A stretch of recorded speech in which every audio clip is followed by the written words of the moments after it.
আপনি ট্রিপে যাবেন। ট্রিপে যাওয়ার আগে আপনার গাড়ির কী কী কাজ করার দরকার আছে এটা জানতে আপনার যেতে হবে ওয়ার্কশপে। সেটাই আমরা করবো এখন। ওর আগে অবশ্যই চিন্তা করতে হবে কত টাকা লাগতে পারে, এর জন্য আপনি অবশ্যই বেশি টাকা নিয়ে বেরোবেন। আমার ক্ষেত্রে আমার টায়ার অবস্থা খারাপ ছিল, এটা আমি এখন চেঞ্জ করতে নিয়ে যাব। অবশ্যই আপনাদের টায়ার্সগুলো চেক করে নেবেন, কজ লং ট্রিপে এগুলো দরকার। সেকেন্ডলি অবশ্যই আপনারা আপনাদের গাড়ির ইঞ্জিন অয়েলটা চেক করে নেবেন। আমি যেরকম আমার ইঞ্জিন অয়েলটা চেঞ্জ করে নিচ্ছি, কারণ আমি একটা লং ট্রিপে যাচ্ছি। অ্যান্ড আপনার যত ভালো ইঞ্জিন অয়েল হবে তত কম আপনার ইঞ্জিন টেম্পারেচার বাড়বে অ্যান্ড আপনাকে একটা স্মুথ অ্যান্ড কমফর্টিং একটা জার্নি দিবে। আমি আমার মোবিলটা চেঞ্জ করে এখন বাকি কাজ করাবো।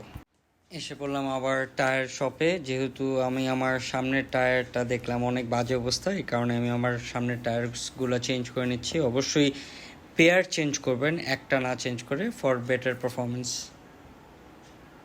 সব কাজ শেষ করতে করতে সন্ধ্যা হয়ে গেল। আমি আবার একটা শর্ট ট্রিপে বেরিয়ে গেলাম আমার গাড়ির পারফরমেন্স চেক করার জন্য। তখন আমি খেয়াল করতে পারলাম আমার স্টিয়ারিংটা একটু বাম দিকে টানছিল। তো এই কারণে আমি আবার ওয়ার্কশপে যাব এটা দেখতে কি হয়। ওয়ার্কশপে সকালবেলা যাওয়ার পরে জানতে পারলাম যে আমার যেই বাম সাইডের যে উইংটা আছে ওখানে আমার এই জিনিসগুলো ছিঁড়ে গিয়েছে। এখন এইগুলো আমার চেঞ্জ করতে হবে। ওয়ার্কশপে সব কিছু ঠিক করার পরে আবার একটা রানে বেরোয় গেলাম দেখার জন্য যে আমার গাড়িতে আর কোনো ধরনের সমস্যা আছে কি না। আলহামদুলিল্লাহ ভালো রেসপন্স পাচ্ছিলাম, স্টিয়ারিং কোনো দিকে টানছিল না, একবারে স্মুথ যাচ্ছিল।